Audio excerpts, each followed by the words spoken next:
తల్లికి వందనం ఎలిజిబిలిటీ అయ్యారో లేదో చెక్ చేసుకోవడానికి ఈ లింక్ మీద క్లిక్ చేయండి. లింక్ క్లిక్ చేసిన తర్వాత తల్లిదండ్రుల ఆధార్ నెంబర్ ఎంటర్ చేయండి. ఆధార్ నెంబర్ ఎంటర్ చేసిన తర్వాత స్కీమ్ టైప్ ఉంటుంది. ఆ స్కీమ్ టైపు తల్లికి వందనం అని చెప్పి లాస్ట్లో ఉంటుంది, దాన్ని సెలెక్ట్ చేయండి. సెలెక్ట్ చేసిన తర్వాత ఇయర్ 25-26 సంవత్సరాన్ని సెలెక్ట్ చేయండి. గెట్ డీటెయిల్స్ మీద క్లిక్ చేయండి. క్లిక్ చేసిన తర్వాత మీకు ఒక ఓటీపీ వస్తుంది.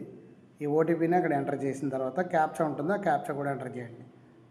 క్యాప్చా ఎంటర్ చేసిన తర్వాత వెరిఫై మీద క్లిక్ చేయండి. కింద వెరిఫై ఉంది, ఆ వెరిఫై మీద క్లిక్ చేస్తే మీ డీటెయిల్స్ అనేవి కూడా మీకు ఇక్కడ డిస్ప్లే అవుతాయి.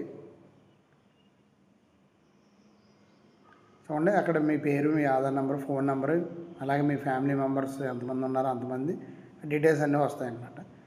సో ఇందులో స్కీమ్ ఎలిజిబిలిటీ క్యాలిక్యులేటర్ అని ఉంటుంది.